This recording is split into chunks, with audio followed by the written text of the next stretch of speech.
Mesdames et messieurs, au nom de l'Association des climato-réalistes, je vous souhaite à tous la bienvenue dans ce bel hôtel de l'industrie pour cette soirée exceptionnelle en compagnie de Stephen Koonin.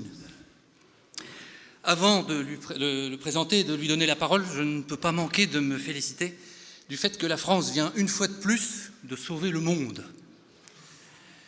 La dernière fois, on s'en souvient, c'était en 2006, lorsque la peur de la grippe aviaire était à son comble. La presse diffusait régulièrement les photos inquiétantes de tel ou tel oiseau mort en Pologne ou en Autriche. La fin du monde était proche. Tout le monde tremblait. Heureusement, le président Jacques Chirac et son Premier ministre Dominique de Villepin avaient réagi en proposant la création d'un nouveau type de contrat de travail, le contrat première embauche. Aussitôt, des centaines de milliers de manifestants s'étaient retrouvés dans la rue et avaient aussitôt chassé à tout jamais l'oiseau mort polonais des unes de nos journaux. Ce fut la fin de la grippe aviaire. Aujourd'hui, l'apocalypse est climatique, avec la publication lundi du 6e rapport de synthèse du GIEC, et donc le sommet de l'exécutif français a agi avec une réforme des retraites qui, à son tour, jette des centaines de milliers de manifestants dans les rues. Là encore, pour un excellent résultat, personne ne parle des inquiétudes du GIEC. C'est donc que nous sommes sauvés. Soyons fiers d'être français. Stephen Koonin, lui, est américain. Il est physicien à l'université de New York. Il a travaillé aussi bien sur la physique nucléaire que sur les sciences de l'environnement et la physique computationnelle. Il est l'auteur de plus de 200 articles scientifiques et il est membre depuis 2010 de la prestigieuse Académie américaine des sciences. C'est donc l'un des plus grands scientifiques à l'échelle mondiale que nous avons l'honneur de recevoir. Ses compétences lui ont valu d'être nommé sous-secrétaire d'État à l'énergie pour la science et l'innovation dans l'administration du président Barack Obama, et sa biographie sur le site de l'Académie américaine des sciences le présente comme un grand partisan de la recherche dans les énergies renouvelables et les sources d'énergie alternatives. En 2014, il prend explicitement part au débat sur le climat dans un texte publié par le Wall Street Journal intitulé déjà « La science climatique n'est pas tranchée ». Climate science is not settled. 7 ans et bien d'autres contributions plus tard, il publie Unsettled, qui se hisse en tête des ventes aux États-Unis avec 200 000 exemplaires vendus. Sa traduction chez l'Artilleur, Climat, la part d'incertitude, connaît aujourd'hui le même succès en France. Le livre est clair tout en restant scientifique. Il secoue les certitudes tout en gardant un ton modéré. Stephen Koonin est un exemple de pondération et de précision, ce qui explique sans doute pourquoi ses contradicteurs ne peuvent utiliser contre lui que des attaques personnelles. Stephen Koonin remporte haut la main tous ces débats contradictoires. Son dernier en date s'est tenu la semaine dernière à la prestigieuse université Cornell, dans l'État de New York, où les 47% de l'audience qui lui était initialement favorable ont fini par être 68%, tandis que les 37% de pro-GIEC n'étaient plus que 28% à la fin, malgré les efforts de son contradicteur. Sa tournée parisienne, organisée par l'Association des climato-réalistes, sous la houlette de l'irremplaçable Marie-France, ignore où elle est, on peut l'applaudir en effet,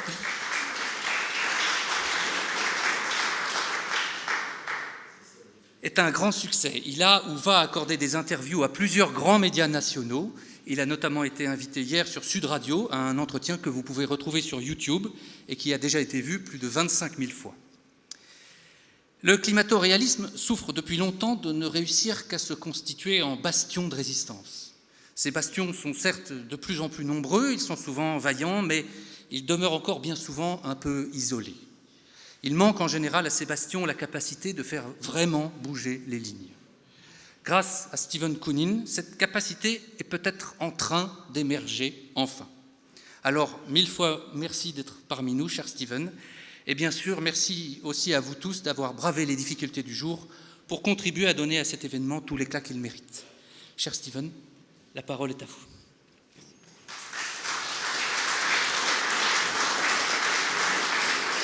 Merci pour ces propos liminaires tout à fait aimables. Merci à votre association qui m'a donné la possibilité de diffuser mon message ici en France. J'aimerais remercier très chaleureusement Marie-France, tout le travail qu'elle a investi pour que cette conférence soit possible ce soir. Et je vous remercie d'être aussi nombreuses et nombreux ce soir, alors même que les transports nous posent quelques difficultés.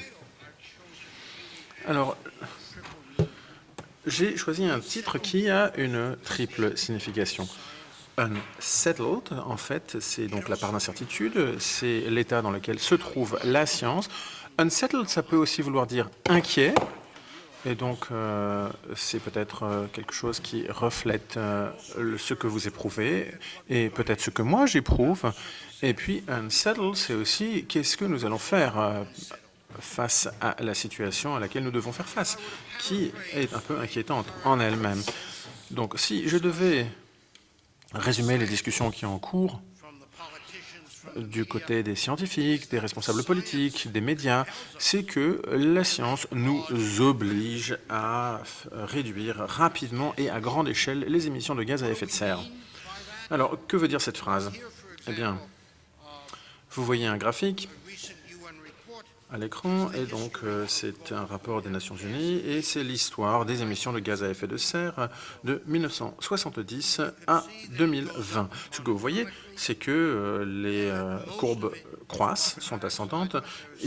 C'est pour la plupart, ces émissions sont constituées de dioxyde de carbone, mais il y a également du méthane et d'autres gaz. Alors, réduction à grande échelle et rapide, selon les Nations Unies, veut dire que nous devons nous efforcer de réduire à zéro cette augmentation d'ici 2050.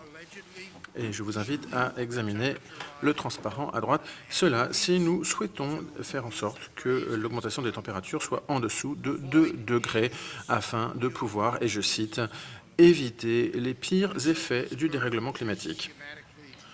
Donc, vous voyez le graphique, et donc il s'agit de redescendre jusqu'à zéro d'ici 2050. Alors, quelles que soient les réponses apportées à cette situation, nous devons en fait trouver un équilibre, puisque d'un côté, il y a les certitudes et les incertitudes qui sont liées à la climatologie, il y a également les risques et les dangers d'un climat qui change. Et peu importe d'ailleurs que le changement climatique soit dû à l'homme ou pas.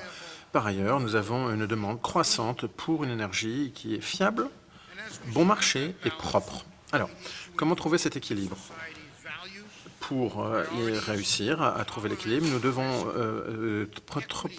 tenir compte de la tolérance au risque de nos sociétés, ses valeurs et ses priorités, avoir une approche intergénérationnelle ainsi qu'un équilibre entre nord et sud. Et nous devons bien entendu nous intéresser à l'efficacité des réponses apportées ainsi qu'à ses coûts. Ce que je peux vous dire, c'est que nous devons réfléchir très soigneusement si nous voulons ramener la courbe à zéro. C'est que nous devons répondre aux questions suivantes. Est-ce que les réductions rapides et à large échelle sont-elles garanties, sont-elles désirables et sont-elles possibles? 3 questions. Et je vais maintenant m'intéresser tour à tour à chacune de ces 3 questions dans les minutes à venir. Bon, alors commençons par... est-ce que cette demande est justifiée?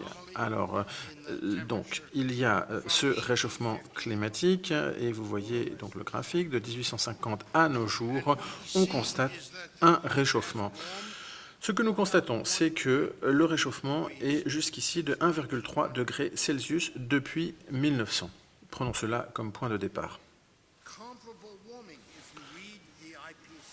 Alors, quand on examine les rapports du GIEC, et d'ailleurs, en fait, tout ce que je vous raconterai se retrouve en fait dans les rapports du GIEC, la recherche qui fonde les rapports du GIEC, les données publiées par le GIEC. Donc, tout cela, ce n'est pas moi qui le sors de mon chapeau. Non, en fait, c'est des rapports du GIEC.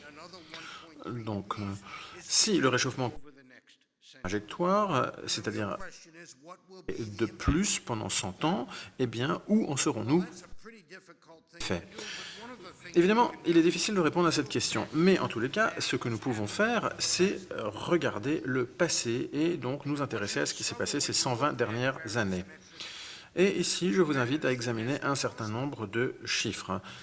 L'humanité a prospéré depuis 1900, alors soit à cause, soit malgré, soit même à cause du réchauffement de 1,3 degrés Celsius. La population mondiale, par exemple, est 5 fois plus nombreuse. Nous sommes à 8 milliards presque. L'espérance de vie qui est passé de 32 ans, oui, 32 ans en 1900 à presque 73 ans, donc un allongement de 130%. L'analphabétisme qui a fortement reculé, le PIB par habitant et ce qui est peut-être le plus important pour tous ceux qui croient que l'apocalypse est en route, ce sont les décès qui résultent d'événements climatiques extrêmes. Or, là, on constate une chute de l'ordre d'un facteur 50. Alors, quand on regarde toutes ces données, il est difficile d'imaginer qu'un réchauffement de 1,3 degrés Celsius supplémentaire pour les 100 prochaines années risque de mettre en cause, de faire dérailler ce progrès. Alors certes, vous pourrez me répondre que c'était là une moyenne ces 100 dernières années et que, en fait, certaines des nouvelles tendances n'ont que 3 décennies et, d'après les médias, nous avons cassé le climat et nous en voyons les conséquences. Alors ici, donc, j'aimerais vous inviter à regarder les chiffres. La source, c'est Roger Pilkey. Ici, donc, ce sont les pertes économiques qui sont en pourcentage du PIB mondial sur une période de 30 ans, 1990-2020. Ce que vous voyez, c'est qu'il y a là, donc, des différences d'année en année, ce qui est d'ailleurs parfaitement normal, mais vous voyez que l'échelle, en fait, que la courbe générale baisse. Donc, non seulement... Bon, je ne dirais pas que cette tendance baissière est très marquée, mais néanmoins, elle existe quand on se base sur les moyennes. Et donc, la mortalité mondiale en moyenne, ainsi que les pertes économiques liées à des événements climatiques extrêmes, ont en réalité diminué. Elles sont 5 fois moins nombreuses maintenant. On ne peut donc tout simplement pas affirmer que les événements climatiques, que les catastrophes climatiques nous frappent plus durement que par le passé. Alors, peut-être n'y a-t-il pas de quoi être surpris, parce que quand on examine le rapport du GIEC, le dernier rapport en date, pas quant à ses incidences, pas quant aux stratégies de remédiation, le GIEC reconnaît qu'il est tout à fait difficile d'établir une causalité ou de discerner des tendances pour les extrêmes climatiques. Et donc, en fait, on ne peut pas dire que, par exemple, pour les cyclones et autres tempêtes tropicales, il y a une tendance très claire. Il n'y a pas non plus de tendance évidente pour ce qui est de la foudre, de la grêle et d'autres événements de catastrophes climatiques. En fait, on peut dire que la intensité de précipitations très fortes ont sans doute augmenté à l'échelle mondiale dans la plupart des régions où on peut effectuer des observations précises. Ce que cela veut dire, bon, c'est que là encore, même là, difficile de voir une tendance globale. Et donc, pour tous les événements, les types d'événements listés ici, vous voyez qu'une tendance ne se dégage pas clairement. En réalité, les médias exploitent sans aucune vergogne les phénomènes climatiques. Alors que pendant des décennies, donc pendant 30 ans, effectivement, on observe des choses et les médias, en fait, se concentrent sur cette courte période plutôt que d'avoir une approche scientifique. Permettez-moi de donner l'exemple de l'Égypte. Donc, au centre du Caire, il y a une île, l'île de Rhoda, qui donc se trouve sur le Nil. Vous voyez où elle est localisée et vous voyez que cette île héberge un bâtiment. Vous voyez d'ailleurs un bâtiment moderne ici et en fait, c'est une structure qui est très ancienne dans ses fondations et qui permet de mesurer la hauteur du Nil. Il y a un espace vertical avec des ouvertures qui sont au niveau de la rivière. Il y a des inscriptions, des mesures sur une poutre et donc cela permet de mesurer les mètres cubes. Une solive. Et donc, bien entendu, la hauteur du Nil, c'est quelque chose qui, depuis des milliers d'années, est important. Et d'ailleurs, quels qu'étaient les maîtres de l'Égypte, puisqu'il en allait de leurs revenus fiscaux. Et donc, nous avons ici la hauteur du Nil depuis très très longtemps. Et donc ce que cela nous dit, c'est également, c'est un résultat qui est important pour 10% de l'Afrique, donc c'est un bassin hydrique très important, et donc ce n'est pas négligeable à l'échelle de l'Afrique. En fait, donc, nous avons des données qui remontent aux années 650 jusqu'aux années... Si l'on prend la période 650 à 1450, eh bien, on voit que, en fait, le niveau du Nil baisse et augmente de manière extrêmement brusque. Parfois, le Nil peut atteindre 6 mètres et à d'autres moments, il est très très bas. Donc, bon, maintenant, si on réduit la fenêtre et qu'on se concentre sur ces fameux 30 ans, eh bien, là, on a la courbe rouge et ce que l'on constate, c'est que, en fait, il faut se placer ici pour discerner des tendances. Il faut se placer à l'échelle du siècle et de la cyclicité au sein de chaque siècle. Alors, en fait, à chaque fois qu'il y avait une sécheresse, eh bien, forcément, on sacrifiait des moutons et c'était l'Holocauste et tout ça. Et finalement, on revenait à la normale 100 ans plus tard. Donc, ça, c'est la variabilité normale qui est liée au climat. Mais, néanmoins, on pourrait, en fait, chausser les mauvaises lunettes et se faire une mauvaise idée. Par exemple, la NASA, en 2006, a indiqué le lac Victoria est en train de s'assécher. Alors pourquoi? Parce que effectivement, le lac Victoria alimente de manière très significative le Nil. Et donc en 2021, autre titre de la NASA, autre publication de la NASA, le niveau de l'eau du lac Victoria augmente. Bon, alors un peu de modestie, vous voyez qu'entre 2006 et 2021, il n'y a que 15 ans. Donc on peut vraiment, et je vais vous donner un autre exemple de cette approche sans vergogne, de cette approche sensationnaliste des médias. J'ai publié un article il y a environ 1 an qui était consacré à la fonte de la glace au Groenland. Alors la NASA a publié une déclaration dans la presse en mars 2020. Il y a également un article du Guardian ici dont vous avez le lien à l'écran, et donc indiquant que la fonte était en fait complètement catastrophique puisqu'on passait de 33 milliards de tonnes par an dans les années 1990 à 254 milliards de tonnes par an en une décennie. Alors évidemment, quand on ne regarde que ces chiffres, on pourrait s'affoler, en effet. Et j'ai eu l'audace de publier, donc dans cet article qu'a publié le Wall Street Journal, quelles étaient les données. Alors, données qui viennent de l'Institut météorologique du Groenland, et, surprise, surprise, en fait, entre 1990 et 2015, oui, l'augmentation a été spectaculaire, c'est indubitable. Alors, quelqu'un cherche à vous parler d'urgence, semble-t-il.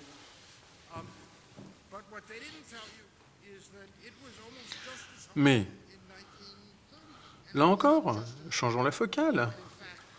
Et on voit que la fonte a été précédemment très très forte. Et en fait, on constate, avec les nouvelles données qui sont recueillies, que la fonte des glaces ralentit. Et donc, oui, certes, la couverture de glace varie fortement. Il y a eu de fortes variations dans les années 30, il y en a fortes variations maintenant. Mais en fait, il n'y a pas de tendance à long terme. Alors, en fait, sans doute, cela s'explique par un phénomène local et non pas par les raisons qui sont habituellement invoquées. Donc, il est très facile d'induire en erreur le grand public. Alors là, j'aimerais vous donner un exemple du rapport le plus récent du GIEC, tout récemment paru. Il s'agit là du nombre de décès qui sont liés aux températures. Vous avez ici l'URL, donc le Lancet, fameux journal médical, célèbre journal médical, et donc il y a là une analyse assez poussée. Et donc ils indiquent, et je ne sais pas pourquoi il faut aller jusque dans les décimales quasiment, mais donc on va arrondir à 5 millions si vous le voulez bien.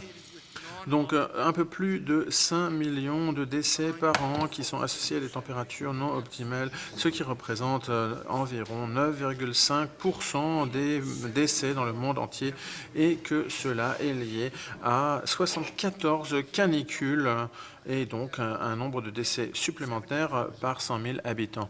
En fait, 74 décès, en fait, c'est le taux de décès supplémentaires par maladie infectieuse pré-Covid, pour remettre les choses en perspective.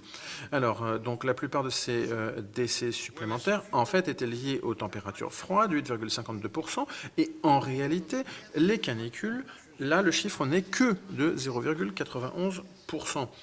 Ce qui veut donc dire que on a là une différence de facteur 10. Donc,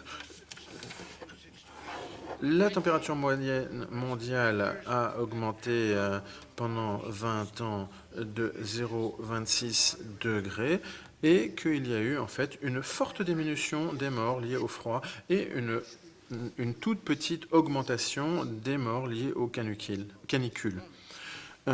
Et donc, en fait, le réchauffement n'a été qu'un problème mineur de mortalité. Alors maintenant, tournons-nous vers le rapport du GIEC, donc tout récent puisque paru lundi. Ici, on ne trouve qu'une phrase. Donc qu'une phrase par rapport aux décès liés aux écarts de température.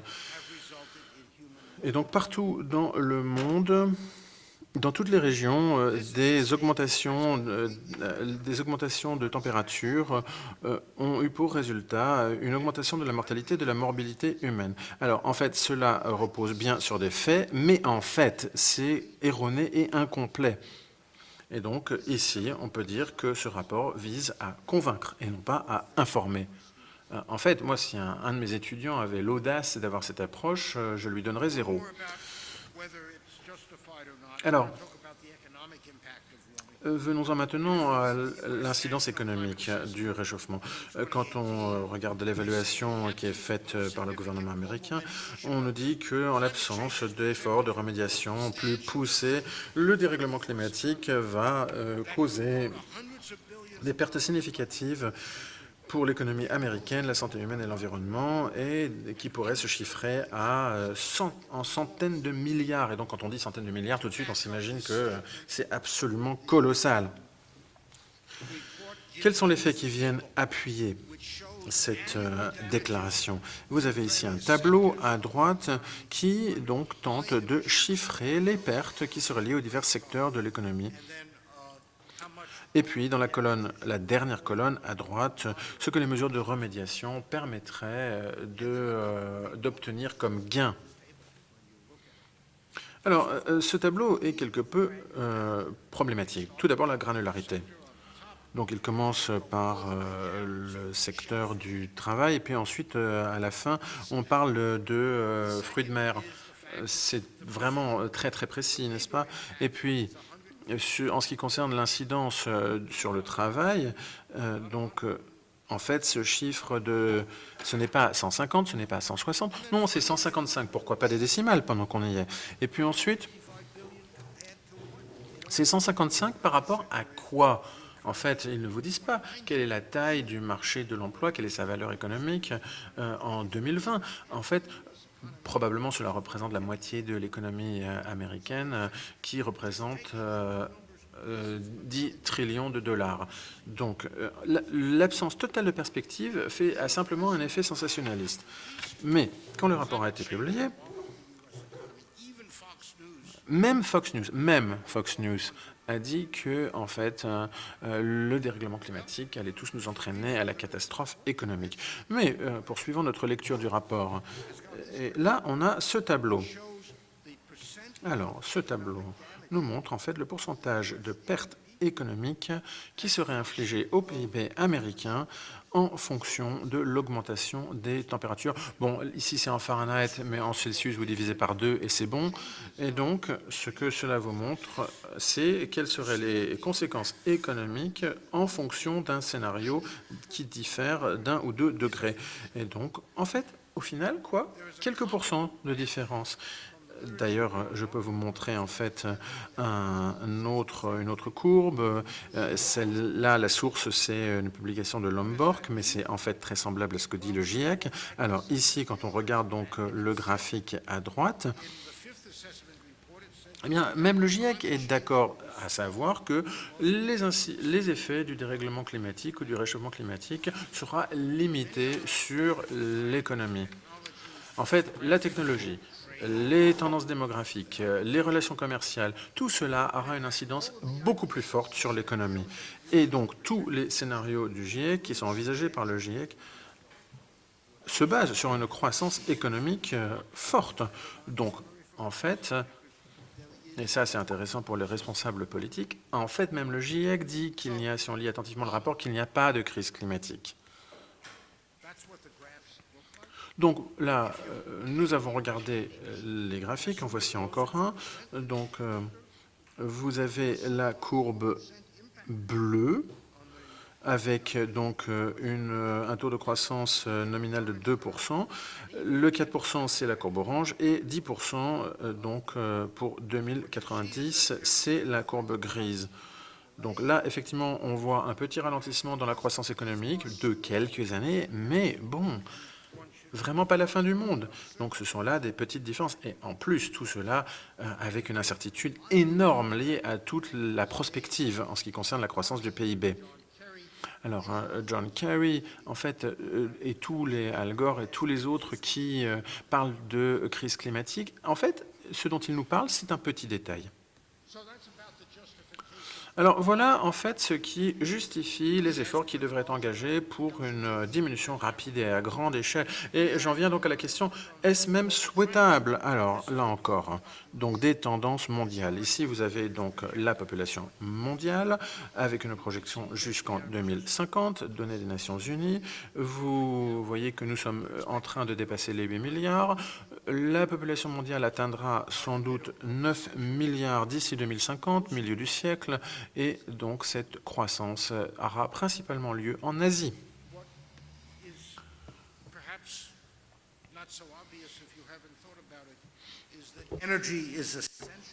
Et par ailleurs, l'énergie est essentielle au développement. C'est vrai pour les pays que vous trouvez à droite, avec l'énergie en gigajoules, comparé au PIB. Un point sur la trajectoire pour chaque année. Et ce que vous voyez, c'est qu'il y a certains pays, dont les États-Unis, dont l'usage d'énergie par tête est très élevé par rapport à la reste,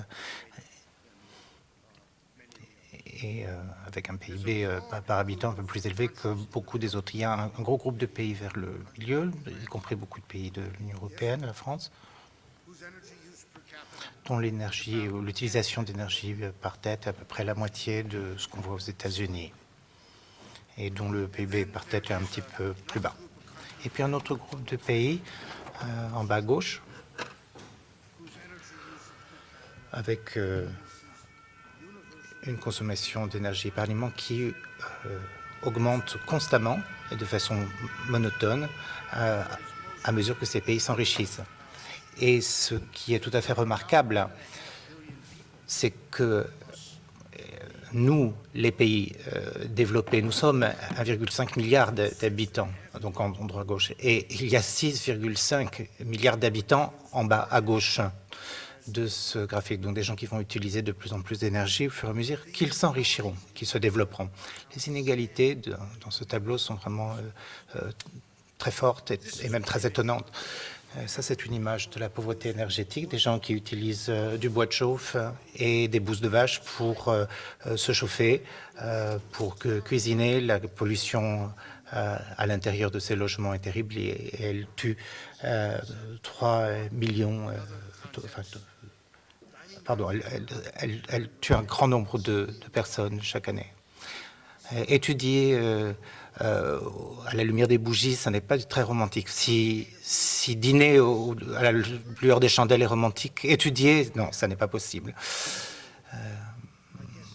Les États-Unis, aux États-Unis, les gens consomment 30 fois plus d'énergie par habitant que les Nigériens. Donc la France serait à peu près 15 fois plus. Et il y a 3 milliards de gens de par le monde qui utilisent plus d'électricité par an qu'un réfrigérateur américain moyen. La consommation énergétique devrait augmenter de 50% dans les 30 prochaines années. Et la plupart de cette croissance viendra bien sûr de l'Asie. Et si vous supposez qu'il n'y aura pas de changement de politique, la plupart de cette croissance sera satisfaite par des combustibles fossiles. Il y aura également augmentation dans les autres types d'énergie, mais les combustibles fossiles vont croître à un rythme encore plus rapide. On est depuis 30 ans sur 80% de l'énergie qui vient de sources fossiles. Il y a des gens qui font de leur mieux pour diminuer la consommation de combustibles fossiles. Le monde a dépensé près de 4 milliards de dollars pour essayer de faire diminuer cette courbe, mais vous voyez l'allure de la courbe, ça n'a pas eu beaucoup d'impact. Cette croissance de la consommation énergétique dans le monde en développement va avoir pour conséquence une augmentation des émissions. Vous l'avez là, un tableau américain. Les émissions de CO2 de 2010 à 2020 et ensuite des projections jusqu'en 2060. Et vous voyez que pour les pays de l'OCDE, le monde développé, les émissions vont diminuer légèrement, enfin c'est ce à quoi on s'attend, alors que les émissions dans le reste du monde, le monde en développement, vont augmenter. Je suis devenu assez fan d'un économiste et scientifique, enfin spécialiste sciences sociales américain, du nom d'Anthony Downs. Il est mort il y a 2 ans. Et dans les années 60, il travaillait à UCLA, à Los Angeles donc. Et dans les années 60, il observait le smog qui empirait à l'époque, puisque de plus en plus de gens étaient capables de se payer des automobiles. Il a écrit un article tout à fait remarquable, Up and Down with Ecology, en 1972, dans lequel il dit que la détérioration de l'environnement pour les élites est souvent pour l'homme du peuple une amélioration de ses conditions de vie. Donc pensez à ça et faites le rapport avec ce que je vous disais tout à l'heure sur le monde en développement et le monde développé. Et donc quand nous aux États-Unis, enfin certains d'entre nous aux États-Unis disent la science nous oblige à, etc., la réponse du monde en développement c'est qu'est-ce que vous voulez dire nous oblige? C'est qui ce nous? D'ailleurs, ça se dit de façon très explicite. Voici une citation très récente du Premier ministre indien. La psychologie coloniale persiste.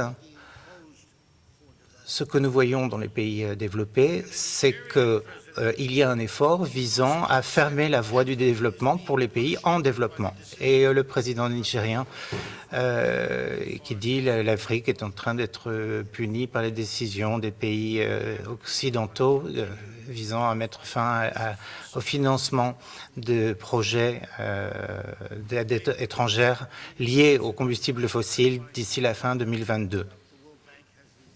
Vous avez vu ce qui s'est passé avec le projet de pipeline en Ouganda.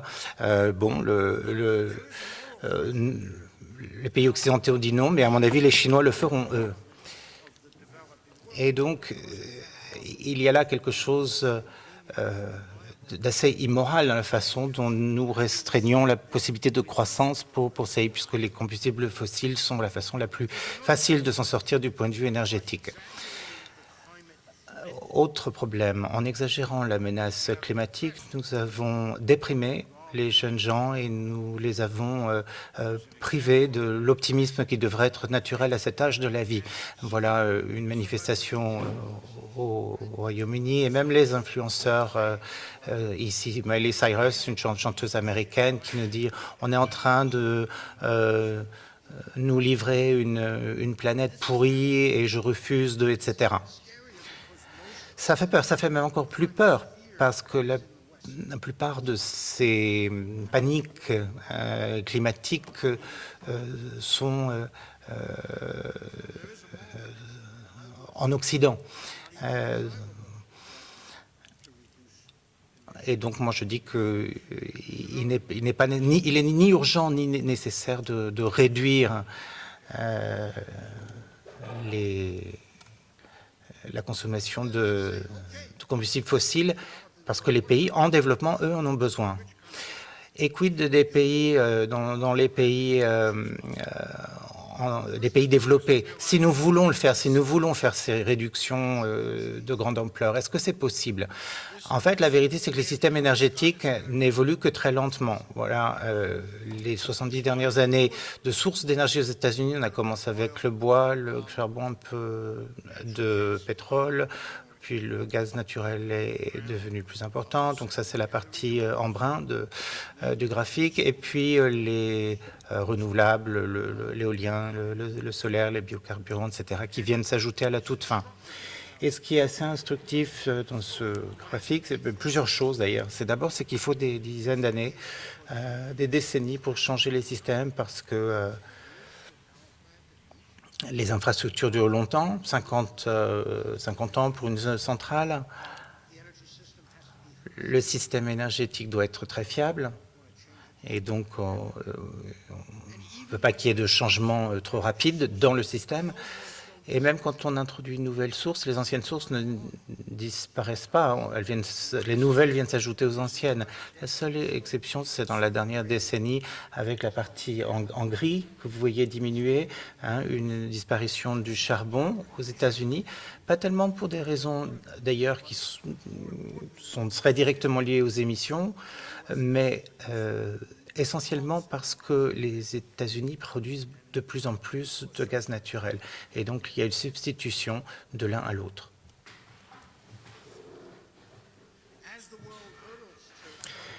Et à l'heure où nous essayons de tout rendre électrique, ça, c'est une image qui m'amuse beaucoup. Le Ville Coyote, je sais que vous connaissez aussi en France le Ville Coyote. Et là, vous voyez à l'écran que le Ville Coyote vient de se rendre compte qu'il y avait un certain nombre de circonstances tout à fait fondamentales qui allaient expliquer que l'avenir proche ne serait pas très brillant pour lui. Alors, dans notre cas, quels sont ces fondamentaux? Le réseau électrique.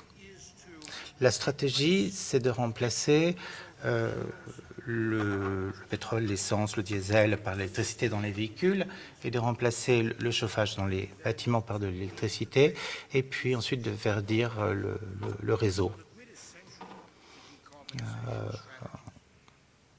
Donc le réseau est essentiel. On veut avoir un réseau propre, moins d'émissions, on veut que l'électricité produite soit abordable, et nous voulons que le réseau électrique soit fiable.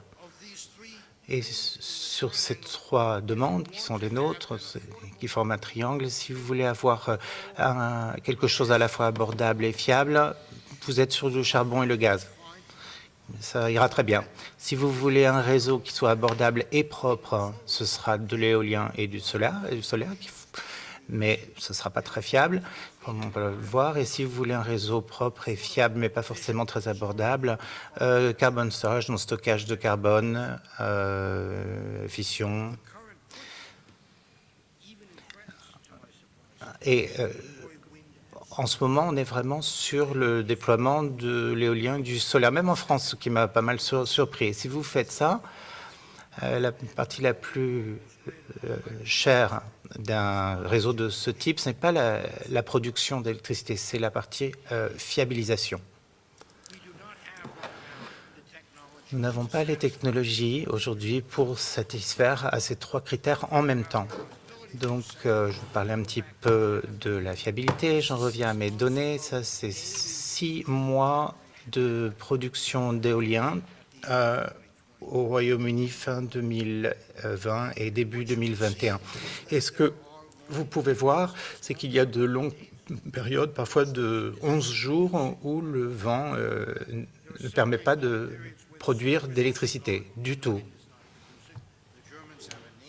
Parfois, il n'y a ni vent, ni soleil, Dunkelflaute, comme disent les Allemands.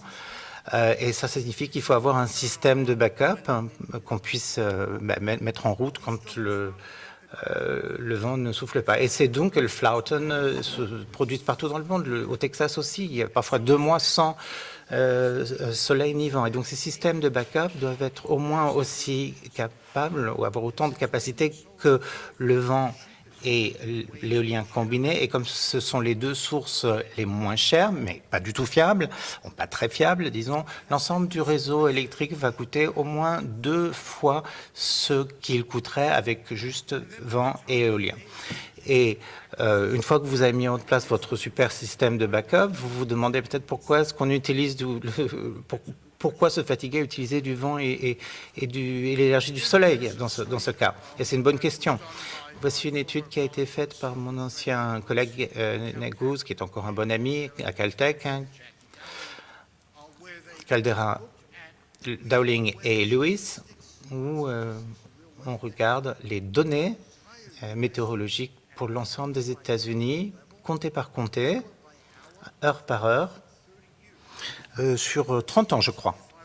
Et ces chercheurs ont posé la question suivante: si je devais déployer de façon optimale l'éolien et le solaire et dire que le critère, c'est que je dois satisfaire à 99,99% la charge, puisque c'est le standard aux États-Unis, quel serait le coût des diverses technologies? Est-ce que vous voyez à gauche, c'est que le gaz naturel avec carbone, ensuite gaz naturel avec stockage, etc. Ça ne coûterait pas très cher. Mais quand vous allez vers la droite, solaire uniquement plus batterie, vent uniquement plus batterie, etc. Là, vous voyez que le coût augmente d'un facteur 2 au minimum. Et là, on ne tient même pas compte des coûts de transmission et d'autres coûts, mais fait des hypothèses raisonnables, on va dire, du point de vue technologique pour aujourd'hui. Donc, renouveler entièrement le réseau électrique coûtera beaucoup d'argent. Par ailleurs, l'énergie renouvelable coûte en terre.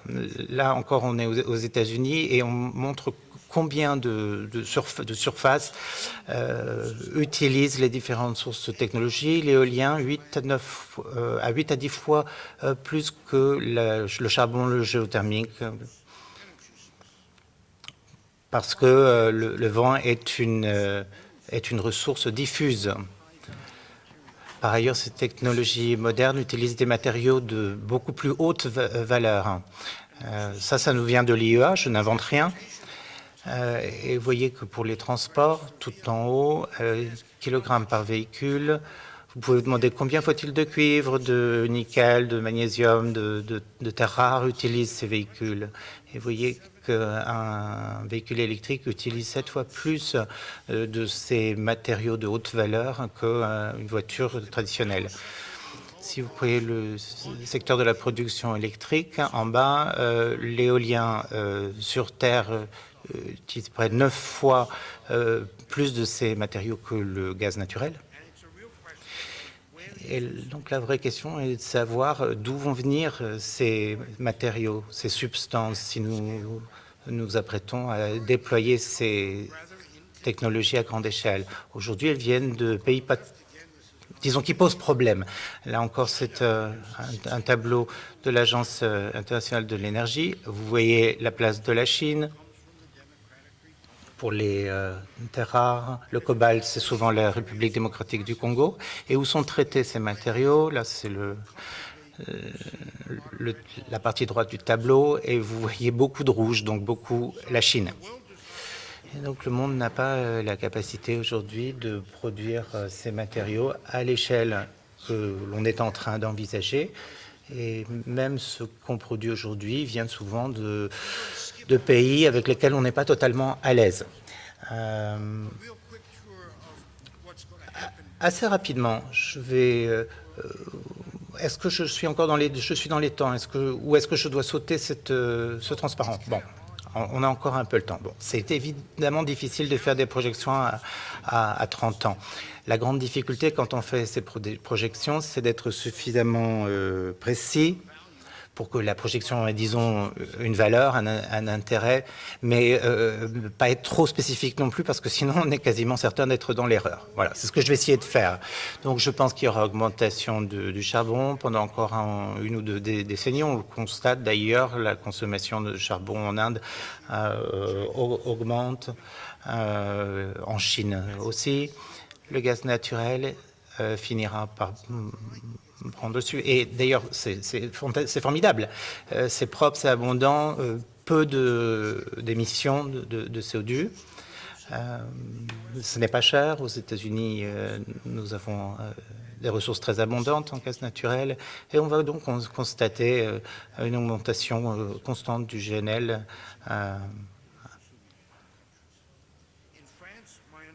En France, je crois qu'il y a un peu de gaz sous terre, c'est ce qu'on m'a fait comprendre, mais pour tout un tas de raisons que vous comprenez mieux que moi, la France et d'ailleurs le reste de l'Europe aussi ont choisi de ne pas extraire ce gaz par les techniques de fracking. Hydrogène, ça me paraît peu probable pour le transport, tout le monde en parle aujourd'hui, c'est l'énergie chouchou. Quand j'étais chez BP il y a quelques années, on ne parlait que de ça. Pour le transport, ça ne me paraît pas probable, trop de désavantages que je pourrais vous détailler si vous le voulez, mais en tout cas, pour ce qui est du réseau de solidifier le réseau, ce serait peut-être faisable. On va constater, je pense, aussi une électrification de beaucoup d'usages. C'est déjà en cours, par exemple pour les véhicules légers. Je pense qu'il y a quand même des problèmes qui deviennent de plus en plus évidents aux gens. Les capacités du réseau, je pense, vont augmenter, les infrastructures de chargement. Ça m'a intéressé d'ailleurs cet après-midi en promenant dans Paris de voir qu'il y avait des bornes de rechargement. Et puis les matériaux critiques, ça je vous en ai déjà parlé. Les pompes à chaleur pour les climats tempérés, je pense qu'en France ça fonctionnerait assez bien. Mais si vous vous trouvez sous des climats plus extrêmes, en Scandinavie ou tout au nord des États-Unis, etc., bon, des pompes à chaleur, ça ne va pas vraiment être suffisant ou fonctionner même. La production, augmentation de l'éolien du solaire, mais de façon limitée. La fission, bon alors là je félicite la France, c'est bien que vous ayez cette longue expérience de la fission nucléaire. Sur la fusion, il y aurait beaucoup à dire. La fusion, je crois, va fonctionner au sens, disons, purement technique, mais économiquement, j'ai quand même des doutes. Le réseau s'améliorera, de toute façon, ça va arriver. Le réseau est déjà en train de s'améliorer. Le réseau a toujours été bon pour les flux d'électricité, d'information, avec un certain nombre d'autres améliorations pourra rendre ce réseau encore plus, disons, efficace, améliorer son rendement. La distribution de l'électricité, c'est aussi quelque chose d'intéressant. Dans les villes, nous avons beaucoup de câbles souterrains. Quand je parle avec les gens qui sont responsables du réseau à New York, leur grande peur, c'est que le gaz et le fuel vont disparaître et qu'on va passer entièrement au tout électrique, on va dire, ce qui obligera à rouvrir toutes les rues, tous les trottoirs à Manhattan, et ça aura un coût environnemental important, et ça pourrait arriver ici aussi à Paris. Et puis le renforcement des chaînes de fourniture, et là on se rend compte effectivement que c'est encore c'est la question des matériaux critiques dont je parlais, alors des sources multiples, et puis il y a des frictions en ce moment entre les États-Unis et l'Union européenne dans le cadre de la question de l'approvisionnement. Et puis il va y avoir de nouveaux déchets. Alors les déchets liés aux batteries, il y aura les pales des éoliennes, il y aura les panneaux solaires et il y aura le carburant nucléaire. Donc, l'adaptation, ça va être la réponse dominante. Et donc, en fait, de toute manière, ce qui se passera, c'est qu'on va s'adapter. Alors pourquoi? Parce que l'adaptation est agnostique et en fait, peu importe en fait que le climat change pour des raisons qui sont liées à l'activité humaine ou pas. L'adaptation est proportionnelle, c'est-à-dire qu'on s'adaptera davantage si le dérèglement climatique ou le changement climatique est plus fort. Et puis, par ailleurs, politiquement, c'est beaucoup plus convaincant parce que ce n'est pas cette épée de Damoclès cette grande menace à l'horizon dans 2 générations. Et puis, par ailleurs, on peut se dispenser d'un consensus mondial. Par ailleurs, l'adaptation sera autonome. Nous avons réussi à nous adapter tout à fait bien à l'augmentation qui a eu lieu ces 100 dernières années de 1,3 degré Celsius et nous allons continuer à nous adapter et c'est ce que nous faisons en tant qu'êtres humains. Et par ailleurs, l'adaptation sera efficace. Là encore, regardons les 100 dernières années, mais en fait, on a une population qui va de Hudson Bay jusqu'à l'équateur et donc on voit qu'on s'adapte sur cet immense territoire. Alors, quelques pensées et réflexions pour la route. Une des raisons pour lesquelles j'ai publié mon livre, c'est que je ne voulais pas qu'on suive l'inspiration de Jonathan Gruber. Alors, Jonathan Gruber, il continue à enseigner au MIT, donc sur la côte Est, prestigieux institut. Et donc, il est un des principaux auteurs de Obamacare. Obamacare, c'est le nom sous lequel c'est connu, mais en fait, le véritable nom, c'est Affordable Care Act, donc accès aux soins abordables. L'idée était de rendre l'accès aux soins plus abordable pour un grand nombre de personnes. Mais voici une citation de M. Gruber. Le manque de transparence représente un avantage politique énorme. Il était vraiment critique de pouvoir faire voter l'Obamacare. Et l'une des dispositions, en fait, de cette législation était une exploitation assez basique d'une relative incompréhension en matière économique de l'électeur américain. Et d'ailleurs, vous pouvez le voir en ligne. Je trouve que pour un conseiller présidentiel, de dire quelque chose d'aussi cynique est en fait scandaleux. Pour moi, si l'on donne une mauvaise représentation du savoir scientifique, afin de convaincre la population plutôt que d'informer, je trouve que en fait c'est quelque chose d'extrêmement négatif puisque finalement l'opinion publique ne peut plus prendre des décisions sur la base d'une information fiable. Cela représente également une distraction par rapport à des nécessités plus urgentes. Cela se fait au détriment de la science et enfin, cela est vraiment déprimant pour la jeune génération. Donc, en fait, il faut mieux informer et il ne faut pas chercher à convaincre, mais simplement à expliquer ce que veulent dire tous ces rapports que nous lisons. Alors, je vous ai dit tout ce qui n'allait pas. Essayons maintenant d'être un peu plus positifs. Voilà quelles sont mes recommandations pour les gouvernements. Tout d'abord, c'est d'arrêter de raconter n'importe quoi par rapport à la crise climatique. Il faut cesser de prétendre qu'il y a une urgence catastrophique. Mais simplement reconnaître que effectivement il serait bon de réduire l'influence humaine et que ce sera un défi. Il faut que nous ayons une meilleure représentation, une meilleure diffusion, vulgarisation de la science et des technologies pour les non-experts. Donc, en fait, c'est une méthode bien éprouvée. Il suffit en fait de soumettre un rapport à des non-experts bien informés. Le GIEC ne fait pas cela, mais nous, néanmoins, nous engageons des budgets publics à hauteur de milliards de dollars. Et donc, il me semble là que ce n'est vraiment pas très raisonnable. Nous devons veiller à ce que nos concitoyens soient mieux informés en ce qui concerne l'énergie et le climat.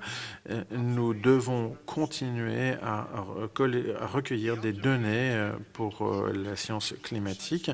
Il faut que les données soient précises et effectivement, il ne s'agit pas ici de se relâcher.